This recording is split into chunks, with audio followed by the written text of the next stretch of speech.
Mencicil utang pinjol itu rugi ya. Alih-alih pingin desanya itu nggak datang, malah datang.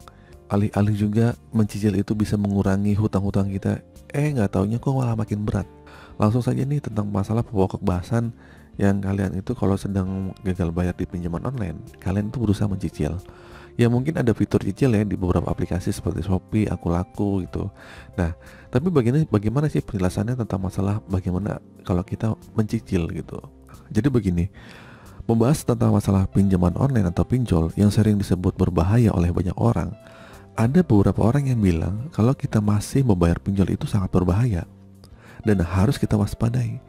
Namun sebenarnya hal itu dikhususkan untuk orang-orang yang gagal bayar dan tidak tahu kapan bisa membayar utang, ya.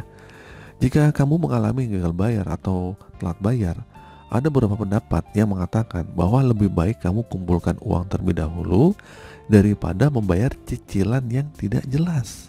Nah, hal ini dikarenakan proses penagihan uangnya biasanya dilakukan oleh pihak ketiga atau disebut dengan DC, debt collector lah gitu kan, yang menggunakan data-data real time untuk mengingatkan kamu untuk membayar hutang.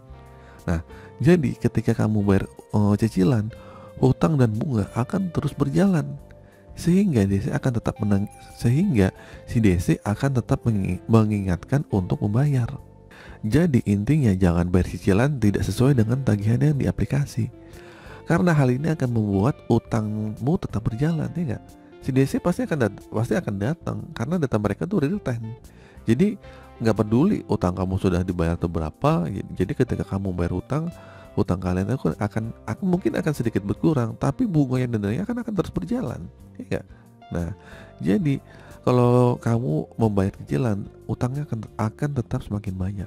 Terkadang orang mengatakan jika kalian nggak tahu kapan bisa membayar, ya udah gitu, kalian harus pasrah dah, biarkan aja dendanya mentok. Namun kalian bisa mengumpulkan uang dan mencari program penghapusan denda atau diskon bunga yang diberikan oleh pinjol.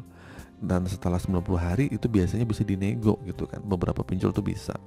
Nah, namun jika memang sudah tidak mampu untuk membayar hutang, ada beberapa hal yang bisa dilakukan, seperti menghubungi pihak pinjolnya untuk melakukan negosiasi atau mencari solusi terbaik untuk membayar hutang secara bertahap. Nah, selain itu bisa juga mencari bantuan atau keluarga, teman terdekat untuk membayar hutang lah. Intinya balik lagi lah gitu kan, kita minta bantuan ke teman atau keluarga gitu.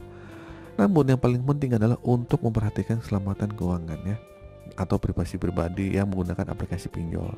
Sebaiknya menggunakan pinjol itu yang terdaftar di OJK. Jadi kesimpulannya, meskipun pinjol itu memudahkan proses peminjaman uang, tetapi perlu hati-hati nih, bijak menggunakannya.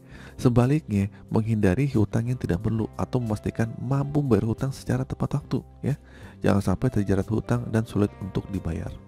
Lalu, kenapa kita nggak perlu mencicil? Sebaiknya sih saran saya sih tidak perlu mencicil ya. Karena kalau kalian cicil itu katanya nih desanya nggak bakal datang. Sama aja. Beberapa orang sudah dicicil, ujung-ujungnya desanya datang kok ya. Beberapa orang mencoba mencicil, ujung-ujungnya dia datang. Mendingan kalau kalian ada uang, kumpulin itu uang cicilan itu, dikumpulin tuh. Nanti kalau udah 90 hari, kalian tuh nego ke pinjolnya. Bilang, saya ada uang untuk bayar pokoknya. Tolong dihapus bunga dan dendanya. Saya akan bayar. Kalau pinjolnya bilang nggak bisa, ya udah nggak usah dibayar. Pokoknya intinya bilang sampai dia bisa. Bilang pinjol itu bisa kapan bayar. Ya, kalian jangan kalah. Ya udah deh, saya bayar aja dendanya. Ya sama aja gitu kan. Nah, kalau kalian emang dicicil bisa ngurangin bunganya atau dendanya, saya rasa sih itu nggak ada ya. Karena bunga dan dendanya akan berjalan tiap harinya. Tapi kalau pinjol legal OJK, denda dan bunganya itu akan berhenti di 90 hari dengan maksimal 100%. Oke, itu saja teman-teman video kali ini. Semoga informasi ini bermanfaat, info ini bermanfaat. Akhir kata, assalamualaikum warahmatullahi wabarakatuh.